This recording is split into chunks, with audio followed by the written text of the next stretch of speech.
राजा रवि वर्मा भारतीय कला के एक महान चित्रकार थे, जिन्होंने पौराणिक कथाओं और महाकाव्य दृश्यों को अपनी कृतियों में जीवंत रूप से प्रस्तुत किया। उनका यह चित्र भारतीय सांस्कृतिक धरोहर का एक अमूल्य हिस्सा बन चुका है, खासकर उनके द्वारा चित्रित रामायण और महाभारत के दृश्य।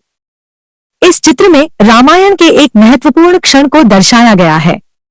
यहाँ राम और समुद्र देवता वरुण के बीच की घटना को नाटकीय रूप से चित्रित किया गया है। यह दृश्य न केवल राम के क्रोध और उसके बाद वरुण देव के प्रकट होने की कथा को दर्शाता है, बल्कि इसके माध्यम से राजा रवि वर्मा ने राम के आदर्शों, उनके साहस और उनकी प्रेरणाओं को भी सजीव रूप में प्रस्तुत किया। राजा रवि वर्मा की चित्रकला में तेल रंगों का प्रयोग और लिथोग्राफी तकनीक का इस्तेमाल उनकी विशिष्टता को दर्शाता है। इन कृतियों ने भारतीय कला को पश्चिमी कला शैलियों से प्रभावित किया, लेकिन भारतीयता और धार्मिक कथाओं का अद्वितीय मिश्रण भी प्रस्तुत किया। उनके चित्रों में न केवल नाटकीयता और भावनात्मक गहराई है, बल्कि उनकी शास्त्रीय विषयों को चित्रित करने की शैली ने भारतीय कला को नया दृष्टिकोण दिया। राजा रवि वर्मा की अन्य कृतियां, जैसे कि अहिल्या की मुक्ति, राम का धनुष तोड़ना और सीता हरण, भी उनके द्वारा प्रस्तुत किए गए धार्मिक और ऐतिहासिक दृश्यों की एक महान श्रृंखला का हिस्सा है, जो आज भी भारतीय कला प्रेमियों और संस्कृति के अध्ययनकर्ताओं के लिए प्रेरणास्पद हैं। जामिनी रॉय भारतीय आधुनिक कला के एक प्रमुख चित्रकार थे, जिनका कार्य भारतीय लोक कला और शास्त्रीय कला के बीच एक अद्वितीय संवाद स्थापित करता है। उनकी कला में बंगाल की ग्रामीण लोक कला और परंपराओं का प्रभाव स्पष्ट रूप से दिखाई देता है, और उनके कार्यों में आधुनिकता और पारंपरिकता का संगम होता है। वुमन विद वाइल्ड जैसे चित्रों के माध्यम से जामिनी रॉय ने भारतीय लोक कला को एक नया आयाम दिया।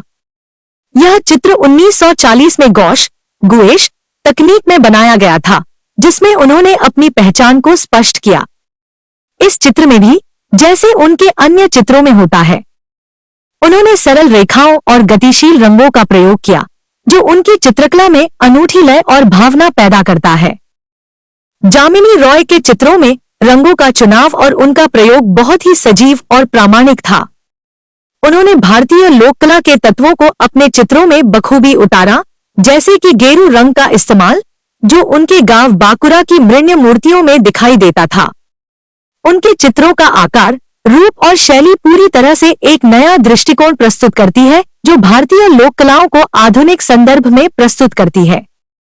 रॉय ने पहले बंगाल के ग्रामीण इलाकों में लोक कलाकारों से कला सीखी और बाद में उन्होंने टेम्परा पद्धति में अपने चित्रों को विकसित किया।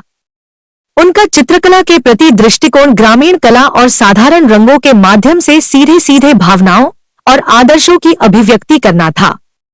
उनके चित्रों की लयात्मकता और संगीतमयता में एक गहरी आत्मीयता और सरलता झलकती है। जामिनी रॉय के चित्रों में एक अन्य महत्वपूर्ण पहलू यह था कि उन्होंने स्थानीय रंगों का प्रयोग किया, जो आसानी से ग्रामीण इलाकों में उपलब्ध थे, जैसे हल्दी, पत्थर के चूर्ण, नील, पारा पाउडर और जलोढ़ मिट्टी। इस प्रकार उन्होंने अपनी कला में न केवल भारतीय लोक कला को पुनर्जीवित किया, बल्कि उपनिवेशी प्रभावों का भी विरोध किया और स्थानीय संस्कृति को प्रमुखता दी। उनकी कला भारतीय राष्ट्रीयता, ग्रामीण विचारधारा और लोक कला के प्रति समर्पण को प्रकट करती है, और इसके माध्यम से जामिनी रॉय ने भारतीय कला को एक नया और समृद्ध दिशा प्रदान की। अवनींद्रनाथ टैगोर 1871 से 1951 भारतीय चित्रकला के महान हस्ताक्षर थे और उन्हें राष्ट्रवादी और आधुनिक कला के पिता के रूप में सम्मानित किया जाता है। उन्होंने भारतीय कला में एक नया दृष्टिकोण प्रस्तुत किया, जो भारतीय परंपराओं और आधुनिक शैलियों का संगम था। विशेष रूप से उन्होंने वॉश चित्रण, वॉश पेंटिंग तकनीक का विकास किया, जो चित्रों में एक कोमल, धुंधली और प्रभाववादी रूप उत्पन्न करती है। इस तकनीक का उपयोग वे अक्सर जीवन और मृत्यु के बीच के परिदृश्यों को चित्रित करने के लिए करते थे, जिससे चित्रों में एक गहरी भावना और मूड का निर्माण होता था। जलरंग से बने इस चित्र में अवनींद्रनाथ टैगोर ने अपने उत्कृष्ट वॉश चित्रण कौशल का उपयोग किया है। इस चित्र में एक ऊंट को थका हुआ बैठा हुआ दर्शाया गया है और सूर्यास्त के लाल रंग की पृष्ठभूमि पर यात्रा का अंत संध्या के समय प्रतीकात्मक रूप से दिखाया गया है। इस दृश्य के माध्यम से अवनींद्रनाथ ने न केवल भौतिक यात्रा के अंत को बल्कि आध्यात्मिक यात्रा के समापन को भी दर्शाया है। चित्र में ऊंट की शारीरिक बनावट को सटीक रेखाओं और कोमल रंगों से उकेरा गया है। ऊंट की थकान और उसकी शांति चित्र में जीवन के कठिन परंतु सुंदर पहलुओं को दर्शाती है।